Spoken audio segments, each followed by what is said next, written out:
हर साल private school का जो है नियम कानून बदल जाता है। हर साल प्राइवेट स्कूल का ड्रेस कोड बदल जाता है। हर साल प्राइवेट स्कूल का बुक बदल जाता है। ये सिर्फ बिहार का मामला नहीं है, ये पूरे हिंदुस्तान का मामला है, पूरा भारत का मामला है ये।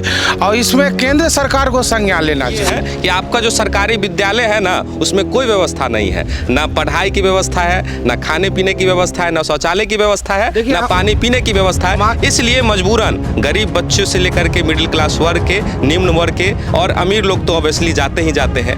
तो शिक्षा में क्यों नहीं बदलाव हो रहा? तो यूटिलाइज नहीं कर पाते हैं सही से, इसीलिए हम लोग मिडिल क्लास वर्ग के बच्चे को पब्लिक स्कूल में आना पड़ रहा है, जिसके कारण हमारे बहुत सारे पैसे लग रहे हैं और रीएडमिशन चार्ज लग रहा है, यूनिफॉर्म चेंज होता है बार बार। इससे हम लोग को बहुत सारा परेशानी। मजबूरी है हमारे पास आना, मजबूरी है तो उसका फायदा उठाना हम लोगों को चाहिए। फैसिलिटीज नहीं दे रहा है ना सर, वैसा सुधार नहीं कर रहा है शिक्षा के क्षेत्र में। वैसा आज कितना युवा बेरोजगार पढ़ के वैसा घूम रहा है, जबकि यहाँ के लोग सबसे ज़्यादा एजुकेटेड, सबसे ज़्यादा देश का ताज, अपना सरताज कौन बताइए। दोस्तों नमस्ते, मेरा नाम विवेक मुस्कान है और आप दरभंगा जिला देख रहे हैं। अभी हम शिक्षा के मंदिर के सामने खड़े हैं और आज का जो हमारा वीडियो है वो भी शिक्षा से रिलेटेड है। अप्रैल का महीना चल रहा है और मिडिल क्लास के जो भी अभिभावक है उनका जो है जेब इस अप्रैल के महीना में हद से ज़्यादा ढीला हो रहा है। कभी डॉक्टर लूटते हैं तो कभी कोई लूटते हैं, लेकिन इस महीना में जो है प्राइवेट स्कूल वाले लूटने का काम करते हैं। कभी रीएडमिशन के नाम पे तो कभी बुक के नाम पे, कभी नोटबुक के नाम पे तो कभी न्यू ड्रेस के नाम पे। इसी तमाम मुद्दों पे सोशल मीडिया पे लगातार प्राइवेट स्कूल के बारे में चर्चे चल रहे हैं। इसी विषय पे हमारे साथ जेडीयू के नेता है, इनसे बात करेंगे कि सरकार जो है अभी तक इतने सालों में प्राइवेट स्कूलों को कोई भी दिशा निर्देश नहीं दिए हैं कि भैया आप ऐसे काम कीजिए, इसमें गलत हो रहा है। और हर साल प्राइवेट स्कूल का जो है नियम कानून बदल जाता है। हर साल प्राइवेट स्कूल का ड्रेस कोड बदल जाता है। हर साल प्राइवेट स्कूल का बुक बदल जाता है। इस बार से प्राइवेट स्कूल का नया निर्देश आया है कि भैया आप लोगों को अब कॉपी भी हम जो बोले हैं वही खरीदना पड़ेगा। आने वाले समय में जो है बच्चे का बाल जो है काटने का काम, कपड़े पे आयरन करने का काम, तमाम ऐसी काम जो बच्चे से रिलेटेड है वो स्कूल करेंगे। इस विषय पे बात करेंगे। जेडीयू के नेता हमारे साथ जुड़ रहे हैं। सर, सबसे पहले आपका स्वागत है। जी धन्यवाद। आपकी सरकार महागठबंधन की है, इससे पहले भी एनडीए की सरकार थी, लेकिन प्राइवेट स्कूल जिस तरह से लगातार अभिभावकों को लूट रही है अलग अलग नामों पे, उस पर सरकार का कोई ये नहीं आता है। हमेशा आप लोग बात करते हैं, जात की बात करते हैं, अभी फिर जाति जनगणना की बात हुई है, सब जात का कोड निकाल दिया गया है, लेकिन ये प्राइवेट स्कूल का जो नौटंकी हो रहा है, मिडिल क्लास लोगों को जो लूट रहे हैं, इस पर कोई एक्शन नहीं हो रहा है। ये देखिए, ये सिर्फ बिहार का मामला नहीं है, ये पूरे हिंदुस्तान का मामला है, पूरा भारत का मामला है ये। और इसमें केंद्र सरकार को संज्ञान लेना चाहिए, क्योंकि अगर केंद्र सरकार का दिशा निर्देश होगा तो सभी राज्य को उनको पालन करना है। तो ये जो काम है वो केंद्र सरकार की है। केंद्र सरकार को इस पर अविलंब जो है रीएडमिशन या जो भी, हम इससे पहले हम डीएम साहब को 15 तारीख को हम अपने स्थल से डीएम साहब को आवेदन दिए हैं कि रीएडमिशन जो अभी है उसका जो भी मामला चल रहा है, रीएडमिशन को बंद कराया जाए। क्योंकि हर एक साल एक ही बच्चा को आप ही के स्कूल में हर साल आप उसको रीएडमिशन के नाम पर जो लूटने का काम करते हैं, इसको बंद कराया जाए। ये हम माननीय डीएम साहब को हम आवेदन दिए हैं, उस पर अभी तक कोई कार्रवाई नहीं हुई है। लेकिन ये राज्य सरकार का ही मामला नहीं है, ये केंद्र सरकार का मामला है। और हम चाहते हैं कि केंद्र सरकार से हम आग्रह कर रहे हैं, निवेदन कर रहे हैं कि एक नया दिशा निर्देश पारित करके इस चीज़ को बंद कराने का काम करे। क्योंकि जो भी राजनीति केंद्र सरकार कर रही है उसमें पब्लिक का कोई फायदा नहीं है। आपस में जो बांटने की राजनीति है उससे जनता का कोई काम नहीं होना है। जिससे जनता को फायदा हो उस पर काम करे और जनता की हित की बात करे। मन की बात करने से जनता का कोई फायदा नहीं होने वाला है। आप लगातार केंद्र की बात कर रहे हैं, लेकिन सवाल तो ये भी उठता है ना बॉस कि आखिर बिहार के जो बच्चे हैं उनको प्राइवेट स्कूल में क्यों जाना पड़ रहा है। उसका सिंपल सा लॉजिक ये है कि आपका जो सरकारी विद्यालय है ना, उसमें कोई व्यवस्था नहीं है, ना पढ़ाई की व्यवस्था है, ना खाने पीने की व्यवस्था है, ना शौचालय की व्यवस्था है, ना पानी पीने की व्यवस्था है। इसलिए मजबूरन गरीब बच्चों से लेकर के मिडिल क्लास वर्ग के, निम्न वर्ग के और अमीर लोग तो ऑब्वियसली जाते ही जाते हैं। तो शिक्षा में क्यों नहीं बदलाव हो रहा? आप लोग सरकारी स्कूल को क्यों नहीं ठीक कर रहे हैं? देखिए, सरकार का जो भी पहल है हमारे आदरणीय मुख्यमंत्री श्री नीतीश कुमार का, वो इस शिक्षा के प्रति बहुत मजबूत है। लेकिन देखिए, जो पब्लिक है, पब्लिक को भी जागरूक होना पड़ेगा, और जो उसमें अधिकारी और कर्मचारी है उन लोगों को भी सरकार का साथ देना होगा। एक सरकार के पहल से पूरे बिहार का भविष्य नहीं बदलेगा। इसके लिए हमको और आपको और अधिकारी को सबको जागरूक होना होगा, समझे, सबसे पहली बात।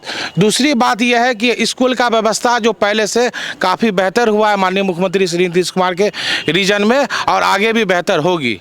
चलिए, इन्होंने कहा जेडीयू के नेता है, सरकार के खिलाफ नहीं बोल सकते हैं, लेकिन युवा वर्ग है और भी लोग हैं। क्या लगता है जितनी बात इन्होंने कही सब सत्य है? क्या स्कूल में बदलाव हुए हैं? नहीं, ऐसा कुछ बदलाव नहीं हमको दिख रहा है। जैसा कि अभी मैंने देखा है, फिलहाल हम लोग को प्राइवेट स्कूल में इसलिए आना पड़ रहा है क्योंकि वहाँ शिक्षा नीति सही नहीं है, सिस्टम जो शिक्षा का होता है वो सही नहीं है। गवर्नमेंट स्कूल में टीचर बहुत सारे पैसा लेते हैं, वो सरकार से वेतन अपना उठाते हैं, लेकिन वो अपने एजुकेशन को यूटिलाइज नहीं कर पाते हैं सही से। इसीलिए हम लोग मिडिल क्लास वर्ग के बच्चे को पब्लिक स्कूल में आना पड़ रहा है, जिसके कारण हमारे बहुत सारे पैसे लग रहे हैं और रीएडमिशन चार्ज लग रहा है, यूनिफॉर्म चेंज होता है बार बार। इससे हम लोग को बहुत सारा परेशानी झेलना पड़ रहा है। अगर हमको गवर्नमेंट को स्कूल या कॉलेज में ही अच्छा शिक्षा मिल जाए तो हमको ये स्कूल में जाने की ज़रूरत ही नहीं है। भाई साहब हैं, लगातार हमारी सारी बातें सुन रहे हैं। क्यों जाना पड़ रहा है आखिर मजबूरी में प्राइवेट स्कूल में? कहाँ कमी है? कमी तो सर सरकार में है। सरकार में? जी बिल्कुल, सरकार में कमी है। सरकार इस चीज़ पे ध्यान नहीं देता है, इसलिए कि कमी है। और सबसे बड़ी बात है, ये केंद्र सरकार में, केंद्र में बैठे हुए प्रधानमंत्री जी जो है, ये सबसे बहुत बड़ा अथी का काम करता है। मतलब आपके कहने का भी मतलब यही है कि केंद्र सरकार को भी इसमें टाइट होना चाहिए? बिल्कुल टाइट होना चाहिए केंद्र सरकार को। केंद्र सरकार टाइट होगा तो अपने आप बिहार सरकार सुधर जाएगी। चलिए, और भी दो भाई हैं इधर इस साइड में, इनसे भी बात करेंगे। क्या करते हैं भाई साहब? हम लोग सर मैनेजमेंट का कोर्स करते हैं, यहाँ रहते हैं गवर्नमेंट सुविधा पे। जी अच्छा, अभी हम लोग बात कर रहे हैं, सब्जेक्ट हमारा है प्राइवेट स्कूल में जो लूट मची है, कभी ड्रेस के नाम पे, बुक के नाम पे, रीएडमिशन के नाम पे। इस पे आप क्या कहते हैं? काहे लोगों को जाना पड़ रहा है प्राइवेट स्कूल और क्यों ये लोग लूट रहे हैं? इसका मेन कारण क्या लग रहा है? इसमें जो बीच के जो नेता लोग हैं यही भ्रष्ट हो जाते हैं। Education is the life. देखिए सर, एजुकेशन एक ऐसा हथियार है जिससे कि आप दुनिया का हर चीज़ हासिल कर सकते हैं। लेकिन लोग है क्या है, सरकार है, इस चीज़ को लेकर के नेगेटिविटी फैलाता है और उस तरीके से कोशिश नहीं करता है बदलने का।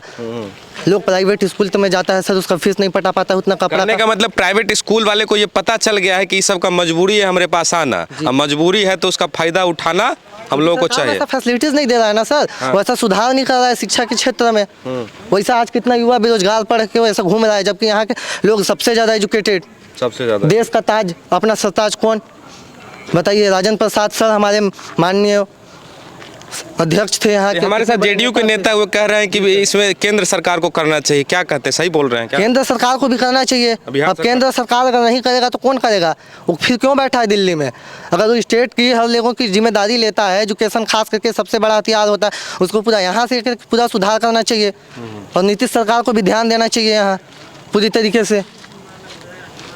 चलिए, क्या कहते हैं आप इस विषय पर? सही बात है सर। देखिए, अगर सिस्टम में सही रहेगा तो ये सब लोग सही बेहतर तरीके से आगे बढ़ पाएंगे, है नहीं? अगर सिस्टम में गलत रहेगा तो कोई भी आगे विकास नहीं कर पाएगा, इसलिए सिस्टम सही रहना चाहिए सर। अच्छा, प्राइवेट स्कूल जो लगातार अलग अलग नाम पे लूट रही है, इस पर कैसे सुधार होगा? देखिए सर, मेन चीज़ क्या है, यहाँ के जो प्राइवेट रहता है ना, उसमें ज़्यादातर एजुकेटेड जो रहते हैं क्या पैसे के लिए ज़्यादा, है नहीं? एजुकेशन के मामले में ज़्यादा रहता है। लेकिन जो हमारे सरकारी स्कूल में वहाँ पे क्या टीचर आते तो हैं, लेकिन बहुत लोग वो होते हैं कि अच्छी तरीके से शिक्षा वहाँ प्राप्त नहीं हो पाती, है नहीं? बहुत लोग रहते हैं कि पढ़ाई होगा बोल के प्राइवेट में चले जाते हैं। सरकारी में भी होता है, लेकिन वहाँ क्या आपको कॉन्सेंट्रेट करके पढ़ाई करना पड़ेगा तभी ना होगा, वरना हर जगह होता है पढ़ाई होने से, आपको कॉन्सेंट्रेट करके वहाँ पढ़ाई करना पड़ता है। बहुत बहुत धन्यवाद भाई साहब। फिर से आ रहे हैं हम अपने नेता के पास। सर, डीएम साहब को आप आवेदन दिए जी, और आपकी सरकार है, फिर भी आप कह रहे हैं कि डीएम साहब कुछ नहीं उसका एक्शन लिए? क्योंकि ये सरकार का मामला है ना, ये पूरे राज्य का मामला है। ये हमारे आदरणीय प्रधानमंत्री जी इस पर अगर कुछ कार्रवाई करेंगे तो ये टोटल पूरे भारत में ये लागू हो जाएगा। ये रीएडमिशन का जो नौटंकी है ना, ये बंद हो जाएगा। आज दिल्ली का हाल आप देख लीजिए, वहाँ सरकारी, दिल्ली पर हम बात करेंगे या दिल्ली का बात हम आपको बता रहे हैं। दिल्ली में आम आदमी पार्टी पूरा सरकारी जितने भी सिस्टम को सुधार दिए, तो उसमें तक केंद्र सरकार का ये नहीं, उनका अपना एजेंडा था। हम बता रहे हैं कि ना, उनको पूरा सिस्टम में ला दिए। तो केंद्र सरकार क्या किए, जब देखें कि बाप रे ये तो पूरा सिस्टम को सुधार दिए हैं, तब वो बेचारे को किसी ना किसी कांड में उसको जेल भिजवा दिए, शिक्षा मंत्री को। तो ये नौटंकी जो है केंद्र सरकार की ना है। मतलब इसी आपको लगता है कि इसी सब के चलते दूसरे राज्य के शिक्षा मंत्री काम नहीं कर रहे हैं कि हमको नहीं, वो वजह से नहीं, वो तो मामला है ही, लेकिन इस पर केंद्र सरकार को लगाम लगाने की जरूरत है। हमारी बात का मतलब अगर वो टाइट हो जाएंगे तो एकदम ऑब्वियसली सब जगह ठीक हो जाएगा। ये देखिए नियम है जो कि केंद्र सरकार का अपना एक पावर है, ठीक है। पूरे हिंदुस्तान में सबसे पहले आपको एजुकेशन और स्वास्थ्य का मामला है, तो इस पर केंद्र सरकार इन्वॉल्व होती है, आपको पता है ये बात। तो जब तक केंद्र सरकार इस पे कड़ा रुख नहीं अपनाएगी तब तक कुछ नहीं होगा, समझे। इसमें केंद्र सरकार को अपना दखल अंदाजी करके ये रीएडमिशन को बंद कराने का काम अगर कोई कर सकता है तो वो है केंद्र की सरकार। आप इस मुद्दा को लेकर मुख्यमंत्री नीतीश कुमार से मिलने जा रहे हैं या नहीं जा रहे हैं? देखिए हम अभी डीएम साहब से मिले हैं, पहला सीढ़ी हम डीएम साहब से मिल लेते हैं, उसके बाद बिहार के शिक्षा मंत्री जी से हम मिलेंगे। अगर वहां से नहीं मामला हुआ, क्योंकि हम तो जानते हैं कि आप देखिए आप जमीन से जुड़े हुए नेता हैं और सबका दर्द आप समझ सकते हैं। ऊपर के नेता को ये जो भी ये है अधिकारी लोगों को पता नहीं चलने देता, लेकिन आप लोग कार्यकर्ता है, बताइए कि साहब ऐसा ऐसा समस्या है और हर स्कूल में 10% गरीब बच्चे को फ्री में पढ़ाना है, उस पर भी जाँच हो, जो पता चले कि भैया पढ़ रहा है गरीब बच्चा कि नहीं पढ़ रहा है, इस सब पे भी जाँच हो। लेकिन ये बात हम सुनिए, ये बात हम बोले हैं सर को कि एक भी बच्चा स्कूल में जो आपका प्राइवेट स्कूल में जो सरकार के पैसे पे जो बच्चा पढ़ रही है, एक भी हमको दिखा दीजिए तब हम समझेंगे।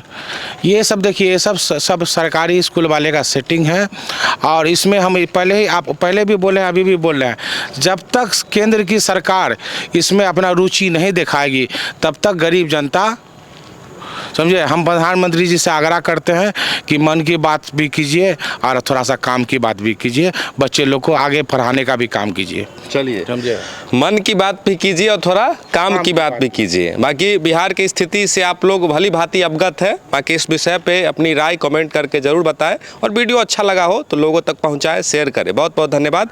जय हिंद, जय भारत।